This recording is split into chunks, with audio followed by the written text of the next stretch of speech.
Assistant Professor of Public Administration, Kennesaw State University. He is the moderator for SAUPO Panel Number 3 on Trends in Business and Investment. Thank you, everyone. Thank you for being here. In May, it's 2:06 according to my watch, so we're taking a full 60 minutes.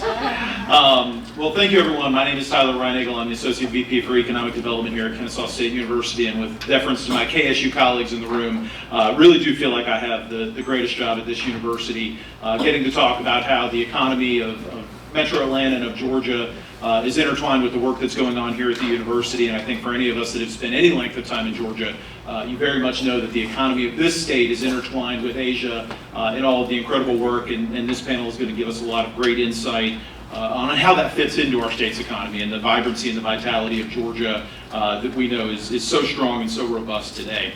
So I'm going to start by asking each of our panelists just to do a very, very, very brief 30 to 60 second introduction of themselves and where they come from. I'll just work my way down the line, starting with Mr. Rick Walker, the President and CEO of the Georgia Automotive Manufacturers Association. Rick. Thank you. Rick Walker, President of GAMA, as we're known, the Georgia Automotive Manufacturers Association. Born and raised in Detroit. I've had automotive in my blood since I was born. Came to Atlanta, and there was no Georgia Automotive Manufacturers, so I formed it, and I've had a ball ever since. It's been going about 15 years now, and as you've probably noticed, Georgia is just expanding greatly in the automotive industry. And we are going to get deep in that. Glad to see you saw the light and got to Georgia as fast as you could. Next up, Haraya Ahmed, President of the Atlanta International Language Institute. Yes, hi, I'm Haria. Haria, sorry, Mario with the name. So close, so close. My last name's Reinagel. I get it 6 ways from Sunday.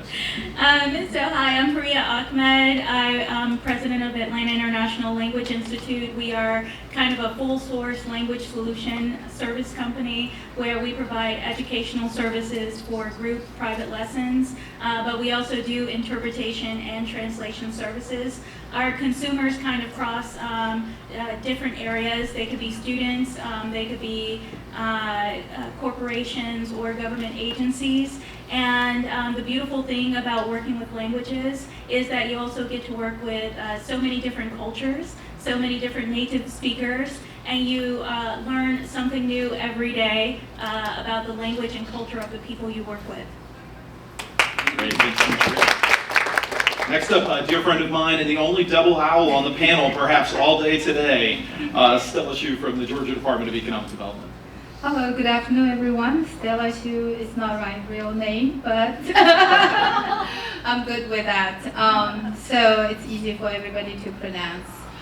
So as Taylor said, I am a proud alum for KSU, and I taught in the business school for almost 10 years, so I'm very happy to be back. Actually, I supported May from the first SAUPO until now. I followed her to China, Shanghai, here, there, online, wherever she goes, but probably I won't go to Japan next year. Well, I was born and raised in Shanghai, China, but and I call Georgia home because I came to Georgia almost 30 years ago, 20, it's close.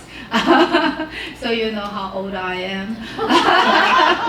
Very old. So I started work, actually I got the internship from the governor's office. So I served the 3 governors, 6 commissioners at our department. So our department is a primary marketing and sales arm for state of Georgia. So we promote international trade, investment to the nation and around the world. So I'm in charge of Great China region to begin with, and this last year my role has expanded to Southeast Asia because May always asked me to be on the panel. I said people are tired of me, so last year we had our colleague from who is handling the Japanese market, but this year I was trying to get her a Korea project manager, but it didn't work out. So, but it's good for me because now my role has been expanded, so I'm in a arena of Southeast Asia.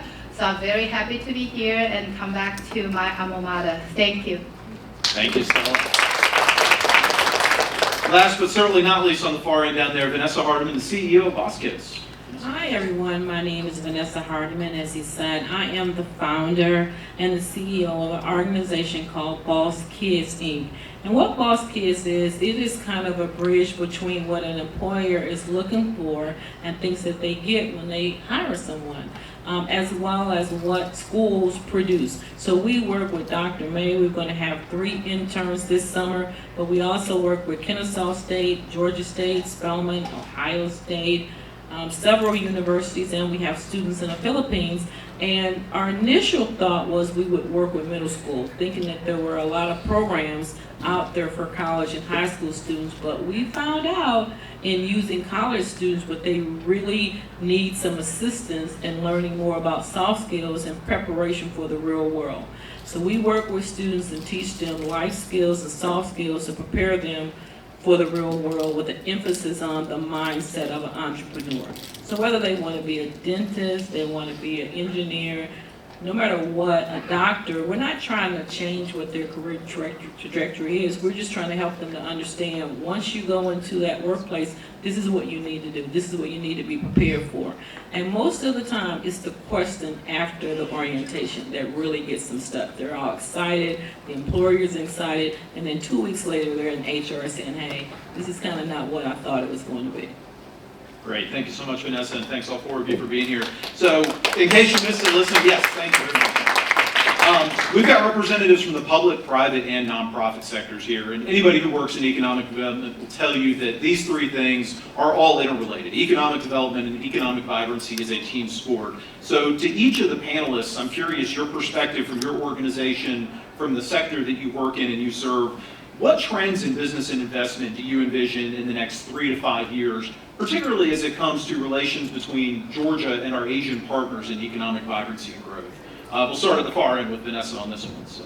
I think there's some great opportunity, as I said before. We work with students internationally now. Students internationally have a great perspective, and they can learn a lot from the students in the USA, and it just broadens their perspective as well. We see more trends where students want to learn things outside of the classroom. They want to learn things that will help them in the workplace, and they want to hear from other students. So one of the things that we do, we use social media, and we use students to teach other students. And that is a great trend. I haven't been a kid in a long time, but I have an organization that's really geared toward kids, and I found that after the first 15 minutes, they don't want to hear from me. But when I bring my students on the panel and they're talking, and several of my students are in this room, the students learn more and we get more done in a shorter period of time. And that doesn't make a difference whether they're in the Philippines or they're in Alabama or they're in Georgia. And Georgia leads the way with progressive programs, so I'm really happy with that.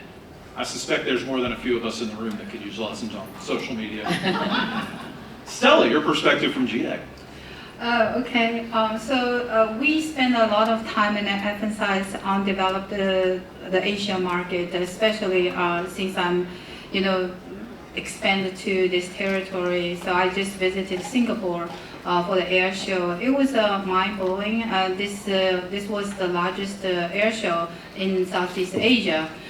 So believe it or not, when we walked the show and we saw like over 100 Georgia company was there, and I didn't even think about it. Of course, everybody knows that Gulfstream will be there, and some of the big names, but not really small, medium size. So that means this market is growing. And according to our port stats, that's why I have here. So, so Southeast Asia was the fast-growing trade line for the imports by the Port of Savannah between fiscal year 2019 to the FY23. So they increased by 300,000 over 300,000 TEUs. So it's also the second destination for export by Savannah. So when we see China is a little bit decline, but Southeast Asia is picking up. So for the state, the investment from Southeast Asia is incredible. Of course, I don't want to take my word for the automobile industry, but I'm just giving you a few small numbers. For fiscal year 23, Korea investment is $10.3 billion, and Japanese investment for 23 was $630.9 million. So, and also because of the automobile investment, and we brought a lot of suppliers as well as the whole supply chain to the state of Georgia. So the supply chain alone is created $2.2 billion and 2,500 jobs. So we are continue to see the interest from Southeast Asia, for example, from Vietnam, and I will have a client's visit, and from Indonesia, and also from Singapore, definitely. Believe it or not, we found that we already have 70-something Singapore company presence here. And before I went to Singapore this February, we did some research. It was stunning because the size of Singapore, Georgia is 215 times of Singapore, but they have our half population. But the most stunning thing is the GDP. So their GDP for average is 8,000. So it's 80,000. It's more than like 12 times the Georgia GDP. So it's very, very wealthy. So there's a great potential for high-tech, biomedical sector, and more. So we're very excited and eager to continue excavating this market. Gotta say, so those numbers never get old, and for those who haven't done it, there are few things in this world that will make you feel smaller than standing on River Street in Savannah and seeing the size of those cargo containers that are coming into the port of Savannah. Just absolutely unreal. How about from your perspective, Maria? Well, that's an interesting question, because I'll start with language, because I think that language and culture is the air that any business breathes, right? Because you have to know how to talk and relate to your client base, no matter where they come from. They could come from Asia, Europe, America. You have to know how to talk to people. And so language is an ever-evolving, ever-growing thing. Language does not stay the same century to century, or even decade to decade. So no matter when or how you start learning language is always going to be a critical part of the business infrastructure. It's going to be the lifeblood of your business in terms of communicating with your clients and getting additional sales and revenues, etc. In regards to where business is going today, I put some thought into this, and actually Dr. Gal's book helped me a little bit too, because in the first chapter she talks about what's in it for me.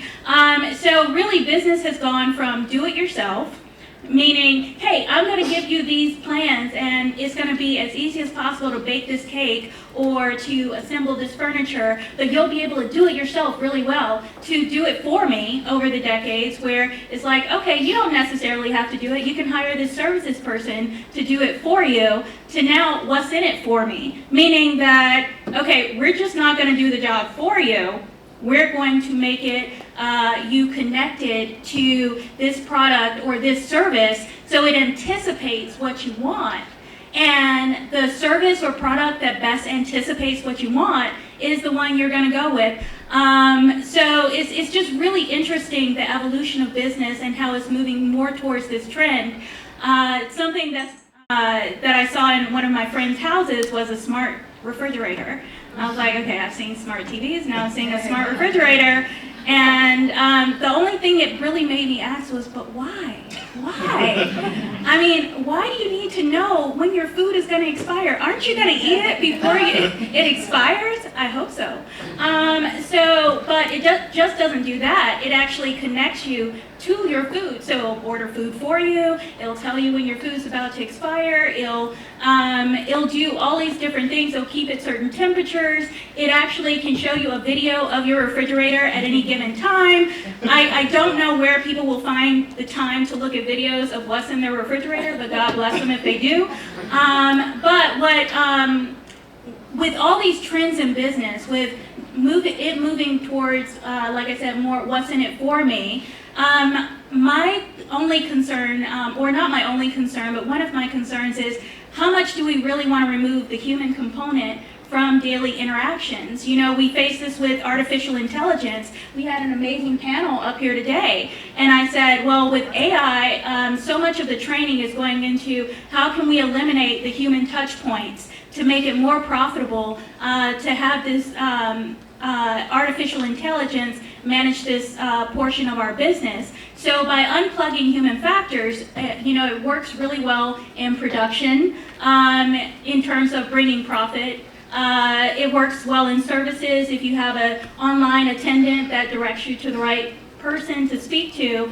But is it trending towards where we're going to eliminate even more human-facing jobs? And won't that really take away from who we are as a society and where we want to go? I mean, don't you like, I don't have kids, but if you have a child and you go shopping with that child, one of my happiest memories is actually going grocery shopping with my mom and then helping her cook. Last but not least, I want to give Rick the opportunity from GAMA, from the automotive manufacturer's perspective, and I think we have some slides that GAMA's got with some metrics and information about their organization. Very short and sweet.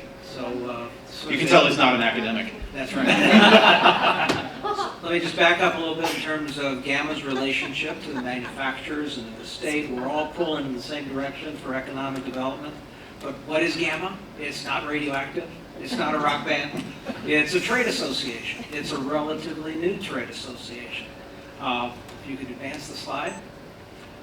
So we're at 501c6 for any of you who are into government numbers. That's the tax determination number. Formed in 2010, which means we're the new kid on the block. There are counterpart or similar organizations in the states of Alabama, Tennessee, Mississippi, and South Carolina. There's even one in Kentucky. Four of us have gotten together and formed the Southern Automotive Manufacturers Alliance. And every year we put together an international trade show. GAMA hosted that in 2018, 2022, and we'll host it again in 2026. Many of you may not know this, but Georgia is the home to many automotive companies. We have manufacturers like Kia and our Hyundai building, and in the Savannah area we have Rivian, which is on delay a little bit, but all the ground has been cleared. We also have Bluebird Bus. GAMA has grown very, very dramatically in its 15 years, and we've caught the attention of the Federal Reserve Bank twice now. They asked me to come and speak to their symposiums. First was in 2014. We had a rapid growth when we first formed, and then again last year, 2023. So in part, we're the beneficiary of all the great actions by the Georgia Department of Economic Development. Thank you, Stella. Exactly. So just to give you a highlight, so this feeds into Tyler's question about upcoming trends. The biggest trend probably in automotive right now is electric vehicles, and I'm going to highlight some of that for you. There's a lot going on in non-electric vehicles or the old internal combustion engine vehicles, and there's also hybrids. But let me focus on the electric vehicle area right now. One of the biggest announcements was SK Battery. They have built 2 plants, believe it or not, in Commerce, Georgia. Rivian, that's just east of Atlanta, down Interstate 20. The ground is cleared. They're going to delay production at that facility and construction for a while. They haven't determined it yet. Hyundai Motor. That's Hyundai Motor Group. Metal Plant Atlanta they're the parent of Hyundai Motor in Montgomery, and they're the parent of Kia in West Point, Georgia. It's going to be about an $8+ billion complex, and there's 15 to 18 tier 1 suppliers that Stella referred to. Those are the suppliers that make large systems that just get dropped into the automobile. SK Battery, in conjunction with Hyundai and SK On, is building another facility in Cartersville. And last but not least, our favorite hero is Kia, Georgia. They're adding to their plant, and they'll be making EV9s, electric vehicles, and EV6s. Here's just a quick map of the automotive industry in Georgia. You see Kia's got a prominent position, followed by Bluebird, and then Hyundai Motor, Metal Plant, Georgia. I wanted to include this slide. and this just came out a couple weeks ago, this is a job fair for 3,500 openings. This was a week ago. That's an astronomical number. So to me, it just shows the drama of what's going on. You can catch our events and things like that on our website. I won't do political announcements here, promotional announcements. That's it. Thank you very much. If I could just give you one other item, and this is just a little bit of comic relief, if you'll give me just 1 second. You know how some auto companies number their cars? Audi has A3, A6, A7. Kia has EV6, EV9. You probably all know Apple has decided to not build an electric vehicle. And what I've heard, and the question, I'm going to tee this up this way. Would you believe that Apple was going to call their car the Apple 3.1416? And they decided not to come out with the apple pie. So, sorry about that. I don't get very many chances to work that in. But you got an applause nonetheless for it, so way to go, Rick. All right, hurry, I'm going to give you a heads up. This one's coming to you since you provided the segue here. And I think for those of us that work in economic development in Georgia, there are two topics that come up in pretty much every conversation we have. One of those is AI. And the common theme there is that many of us just don't even know what questions to ask about AI, much less how to respond to it. And the other is talent pipeline development. With so many jobs, as Rick was pointing out, just in the electric vehicle industry, not to mention all the other industries that we've got growing in the state, talent pipeline concerns are real and very challenging. So I'm curious from your perspective, and this question will go to the entire panel, what are some new ways of doing business within your organizations that you're having to adapt to not only AI and talent pipeline challenges, but also other issues in our evolving economy in the state? Well, I think that's a really great question. I don't think that AI has touched on exactly what we do as much as it has on other businesses. Even with translation services, you can't really, when AI translates something, it could be dry, or it could be only about 70% accurate, or it'll layer in these references that you don't really want. So you don't really use AI to translate. We use live translators to do translation services. And in regards to talent pipeline, it's kind of the same thing. You have to, for example, if you're talking about somebody who is a consecutive or simultaneous interpreter, as one language is going in, they're speaking in another language. So it's live translation. Now, if you ask me to repeat your exact question, I couldn't do it. But interpreters can. Interpreters can. They take it in and then they reproduce it in that native tongue. And so right now, AI is not really capable of doing that. However, what I would say in general, because I know a lot of people use AI to look at hiring and filter resumes and things like that, you're not going to stop the AI evolution.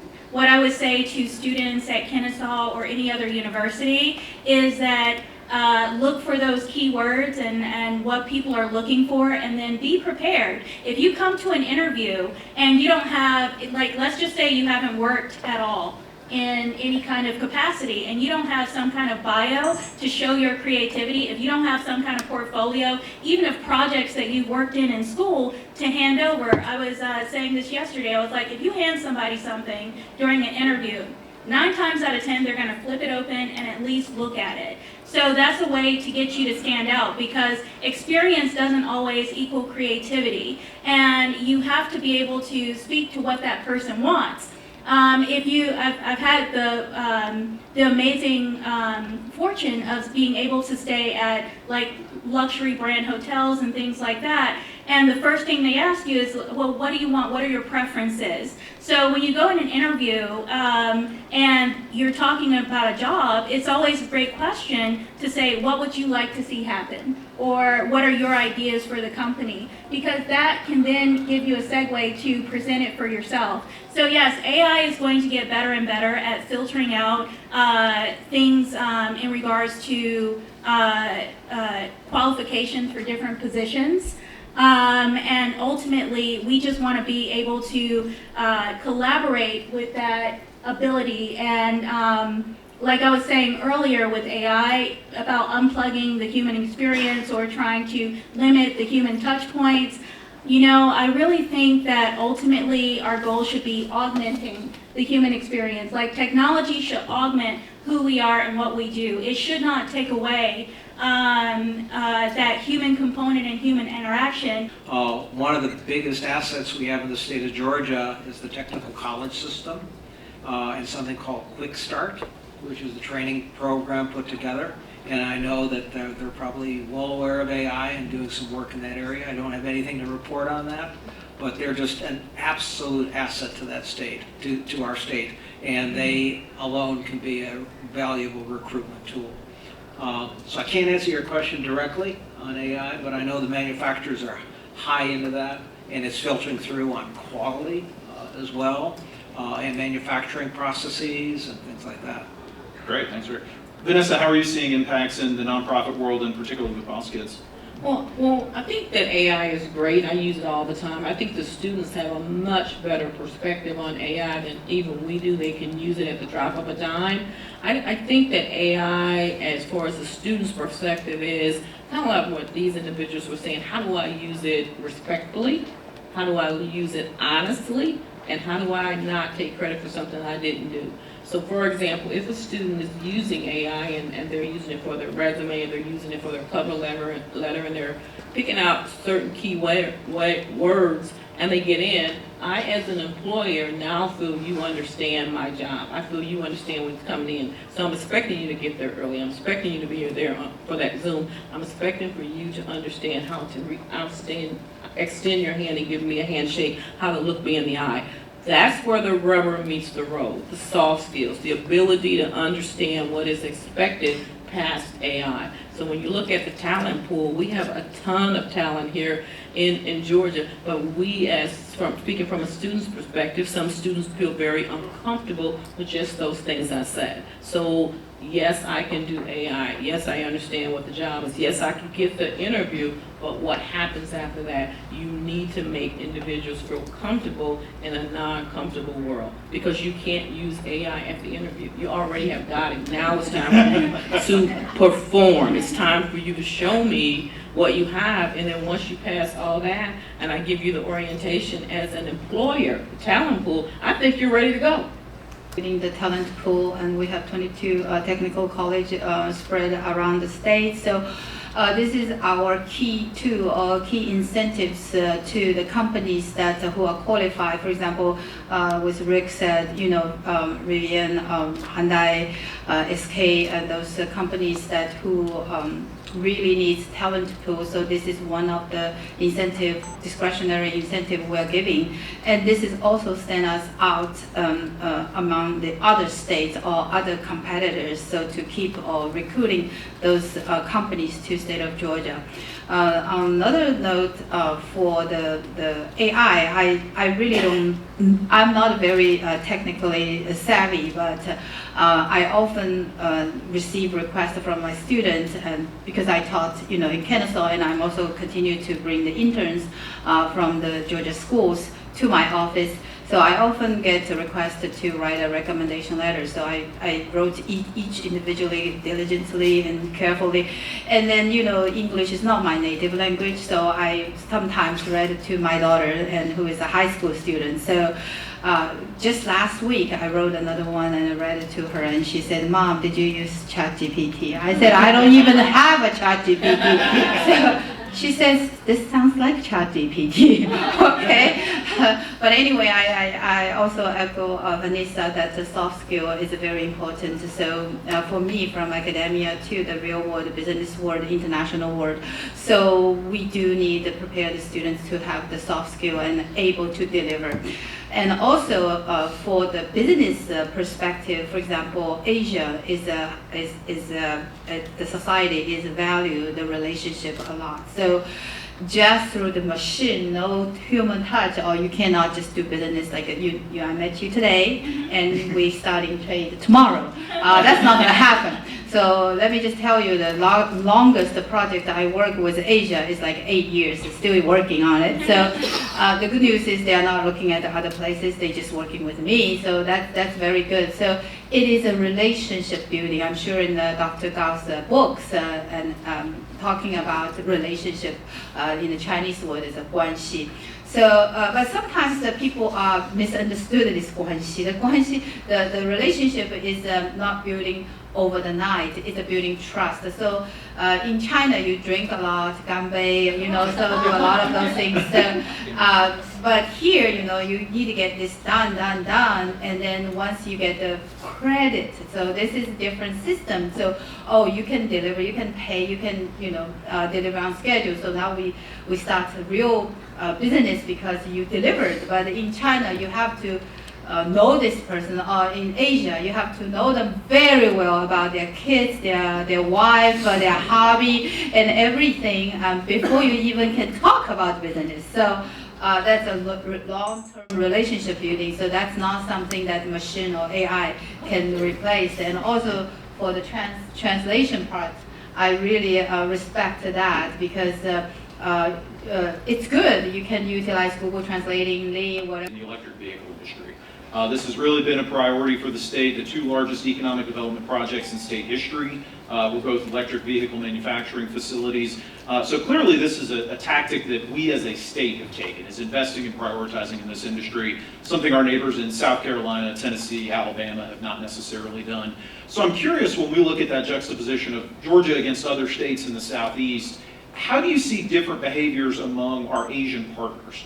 Do different countries in East Asia and in the Pacific Rim manage priorities differently? Do they take different tactics toward economic development and management of projects like this? And a question certainly open to the entire panel, but Rick prompted that question with this discussion of electric vehicles before. Good point. In terms of, let me just focus on 3 Asian countries, maybe a way to put this in a context, looking at what China has done with electric vehicles, what Japan has done, and what Korea has done. In terms of how they interact with the various states, I think that's all about the same. It depends where they've decided to put up a plant or bring in some suppliers. But the approach that at least this is my opinion, is how China has approached things. Chinese have made a definite decision to establish an EV vehicle industry. And they've done a tremendous job growing that, and they probably have a 5-year head start on everybody. They have one of the biggest companies now in the world, BYD, making vehicles. BYD, I understand, I've been told, is now bigger than Tesla. Chinese also have CATL, which is the world's largest manufacturer of electric batteries for electric vehicles. So that's one approach. Another approach is the Japanese approach, and this is, again, just my read of this, and all 3 of these approaches are good. Depends upon your end goal and your strategy. So China wanted to build a whole new market. They've done so tremendously. And let me back up on China. They are now thinking of building plants in Europe and Mexico, and very likely will be coming to the US soon. Japan has been a little slower, not in a bad way, but they have been very deliberate and very strategic and well-planned. Toyota is a perfect example of that, but there's also Honda, Nissan, Mazda.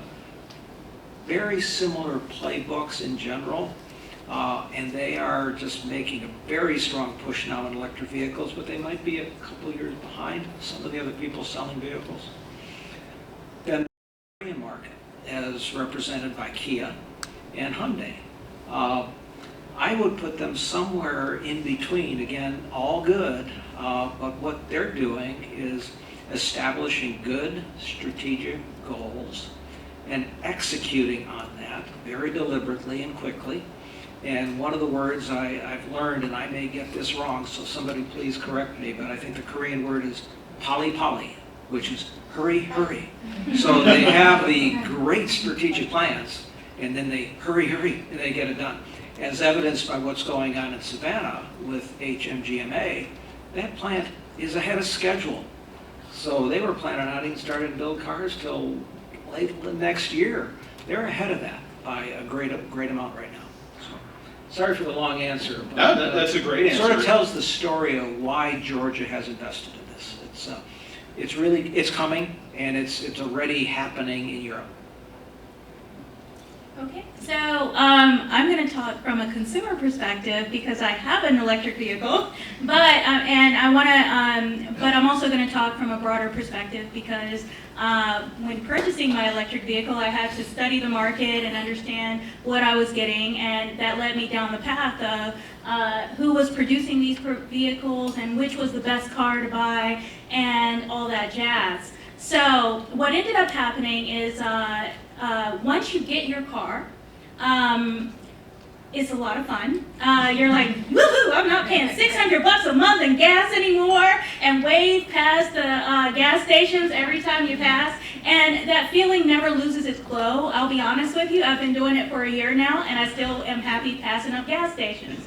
But the challenge, I think, to a lot of electric vehicles is not just meeting consumer demand, because when I first bought my car, it took me 2 years to actually get it, and they didn't say it was going to take you 2 years to get it, but it was just manufacturing delays, and then I ordered it in 2021 and got it in 2023. So that was the first experience, April of 2023. So that was the first experience, and they were like, hey, now you have a 2023 car, don't worry about it. But then once you actually get the car, the other thing they don't really tell you about when they're selling it is that the battery is impacted, like all batteries, by the cold. So you lose about 30% of power if you leave your battery out, or if you leave your car and it's 100%, and you actually are in a parking deck and it's cold outside, then that battery is not going to read 100%.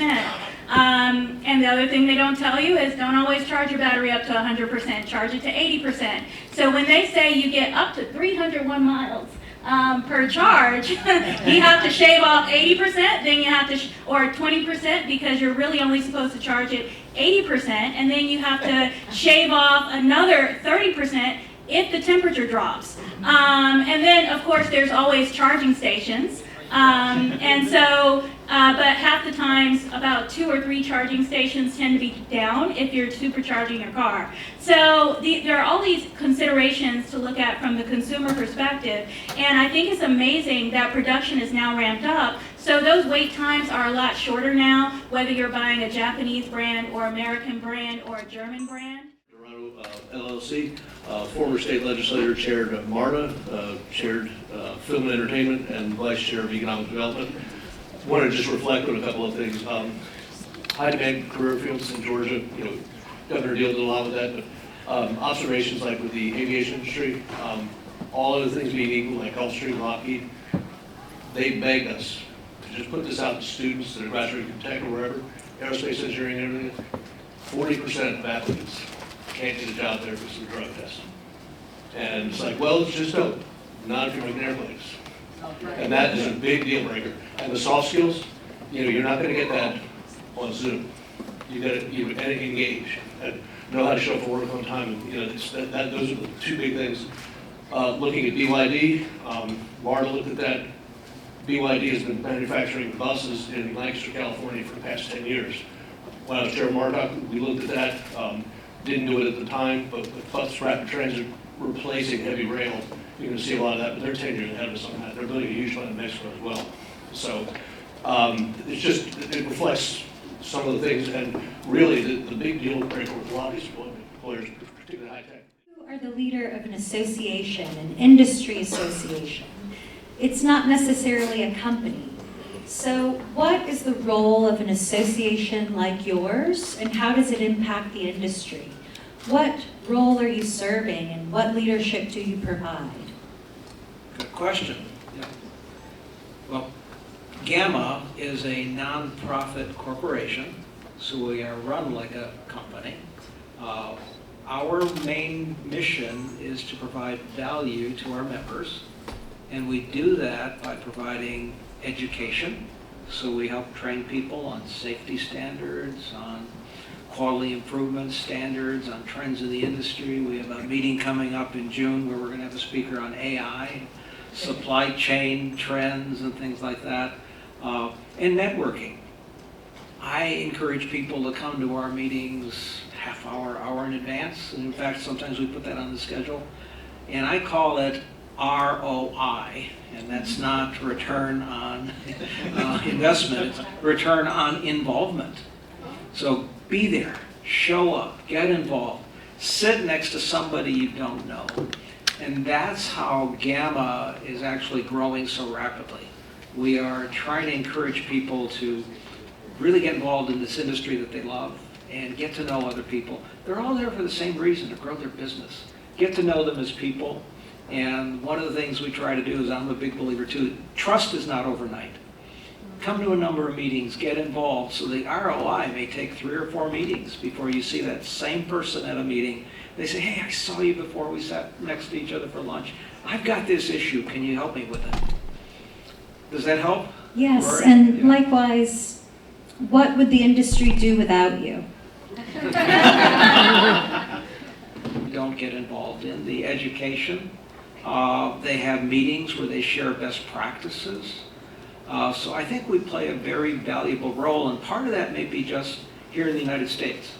Trade associations are common in the US and a little bit in Canada. They're not as common in Europe or Asia, because a lot of the functions we provide are also provided by the governments, but not so much here. So I like to hope we have a future and we'll stay in existence. Rick, the right answer Thank was, you. without you, the whole industry collapses. Without you, there's no industry to be How about had. without me and Stella? I work with young people, and I heard in the beginning of the panel where you mentioned that generation only wants to tune into you maybe 15 minutes, and then they would prefer a peer. So what do you do as an employer when obviously their peer is not available to help bridge that gap? Is there an interest in them to actually perform and engage? The younger generation, just like our children as well as children, they will deal with us as long as they have to. But when I say that, you like that, huh? But so it's not that there's disrespect, but when you're trying to teach and you're trying to train and you're trying to emphasize points, it's better to get individuals that understand that to help you with that particular point. And so that's what we found at Boss Kids, using social media. We work with employers and go in and tell them some things that we know that'll work. We bring students in, we help them develop student programs. A lot of organizations have BRGs. There's the Asian BRG and the Afro-American BRG and the Veterans BRG. But most of the time, who are they headed by? Individuals that are 40 and 50 years old. Not students, not individuals that are new to your company. They're sitting in the break room or they're going out to lunch and eating by themselves. So you have to bring that younger generation in, and you're not necessarily going to bring it in all the time with someone that doesn't look like them, doesn't have them. When I started at General Motors, I remember going and asking my boss, did I have to take a half an hour lunch? I didn't want to take a half an hour lunch. The reason is everybody was older. All they did was talk about their families, complain about how they didn't have money, and talk about things that I wasn't interested in. Fast forward, 20 years later, I'm that person. I'm sitting at the table with my friends. I have a designated spot that I go to. We talk about what happened over the weekend, our kids, and we don't have the money, but we're in the line. Let's see if it's Wednesday Fried Chicken Day and UPS getting it. So, you just have to kind of imagine how you felt when you first came into an organization. And remember, a lot of the students that are in high school, college, first 1 and 2 years at companies now came through COVID. So they missed a lot of things. They missed a lot of things in school. So we're kind of sometimes dependent on the parents to teach them and the schools to teach them, and the employers like, I need them ready to go because I've been waiting. So you need to make sure that they have those experiences. You need to invest in organizations that are doing really creative things out here. And I come from a family of entrepreneurs. I didn't want to be an entrepreneur. I worked my career in corporate America, but I saw that there was a gap. I saw when what I thought I was getting, the perfect person, and then 2 months later, I'm frustrated. I don't know what I've done wrong. Because what happens after the orientation, we get back to being us. We get back to doing what we need to do. They're in. The BRG is going to handle it. They're going to figure it out.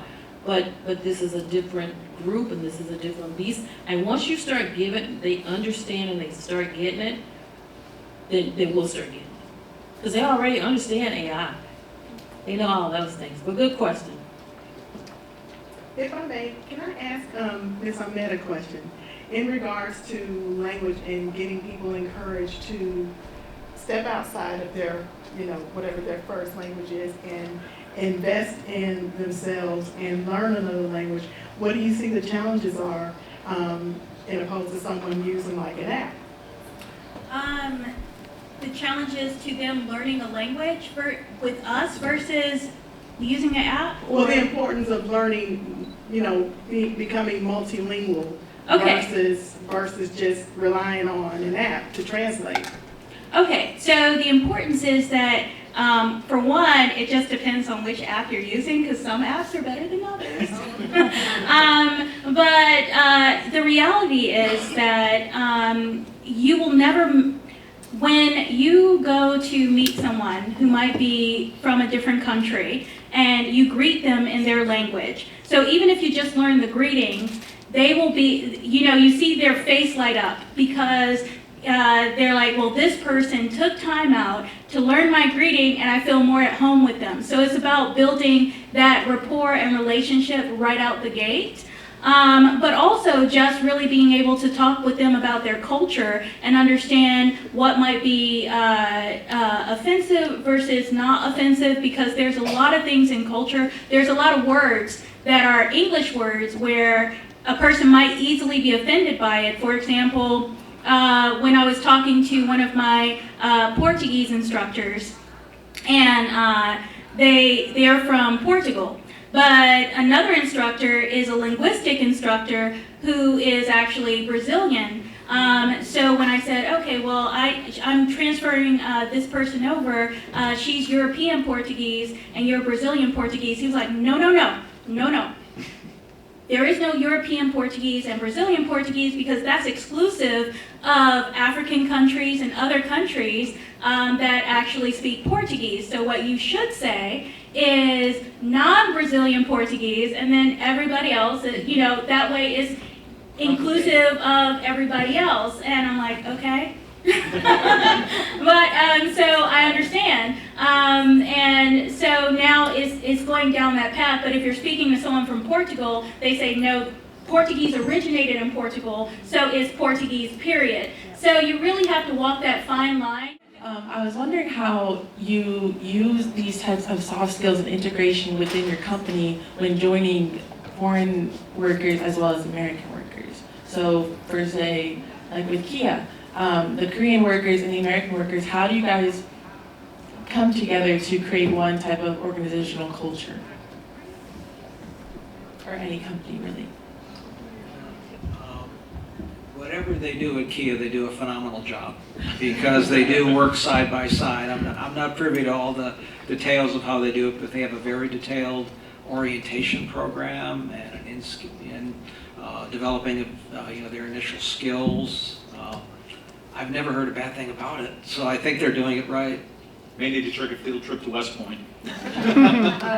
Yes, so Quickstar also provides cultural training, so they have great experience in terms of training the executive team, management team from that host country, the other investment country, for example, Korea, Japan, and as well as here. So we want to respect their culture, but in the meantime, we want the management to understand American culture. So there is a midpoint to meet, because you cannot, this is America, so like I came to America, I changed my name, Stella, for the sake of pronunciation, but like people say, you're in Rome, going Rome way. So you need to let them understand. There's a long process. So I remember that first I actually start a program in KSU when I was a business professor here,